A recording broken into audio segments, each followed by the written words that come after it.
ኤፋ በጣም በትልቅ ጸብ ውስጥ ሆኖ ነው ያሉት። ከአብርሃምና ከቡዜ ጋር ትልቅ ጸብ ውስጥ ገብተው ነው ያሉት። ምክንያቱም ከእናንተ ውጭ ማንም አይደብቅም አምጡ በላው ማለት ነው። ከዛ በጣም ተናደዋሉ፣ በጣም ኦፎናሉ። መጀመሪያ መታገስ አልችልም ብላ የማተው በጣም ስላናደዳት ዛሬ አብርሃምን ወደ እስር ቤት እንዳስገባችው መረጃ እየወጣ ይገኛል። ሩትዬ ይገባዋል፣ አድርግ፣ ወደ ኋላ አትበይ ነው የምንለው።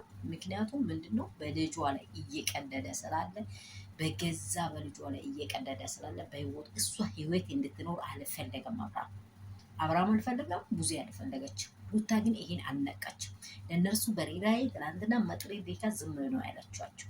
አሁን ትላንትና ሽንጧን ገተራ የፈለግችበት ከሰሽ ስትል ምኑ ላይ ነው የምትቀመጭው በማለት ኤፍሬምን በጣም ተናዶ ሩታ ዛሬ አብርሃምን እስር ቤት እንደምታስገባ እየተወራ አለ። ግን ማለት ነው አብርሃም በእውነት ልጁ አባት አይደለም። በእውነት አባት አይደለም። የመጨረሻ እኔ የምለው ሩታ ከዚህ ቤተሰብ ተለይ ነው የምለው። ከዚህ ቤተሰብ ሉሌ መገኝ ከጠዋቱም ጀምሮ የሚያወራው ይሄንን ቃል ሉሌ መገኘቱ አይቀርም። ከዚህ ቤተሰብ ተለይ፣ አያዋጡሽም፣ አይወሉሽም። አንቺ በህይወት እንድትኖሪ አይፈልግሽም። በቃ አብርሃም እጅ አለበት።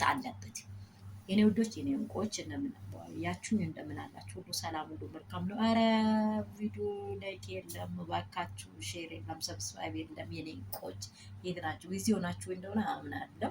የአረብ ሀገር ውዶች እንቆች፣ ይወዳችሁ የሚያከብራችሁ ላይክ ሼር አድርጉ። ደርሻለሁ። ወደ ምን ልበላችሁ፣ ሞኔታይዝ አልሆነም ፔጄ በጣም ቀዝቅዟል። እባካችሁ አድርጉ። ወዳችኋለሁ። በክርስቶስ ተባረኩልኝ። ክፉ አይንካችሁ እያልኩኝ በጣም ተናዳለች። ዛሬ አብርሃም እስር ቤት ሳይገባ አይቀርም። ያለው መልእክቶች ይሄ ናቸው። እንዲም ደግሞ እንድታደርግ ሁላችን ፍላጎት ነው። እሷ በህይወት እንድትኖር ስላልፈለገ ዋናው ሩታን በእውነት እንድትቆም እንድትራመድ አይፈልግም አብርሃም። በቃ አራት ነጥብ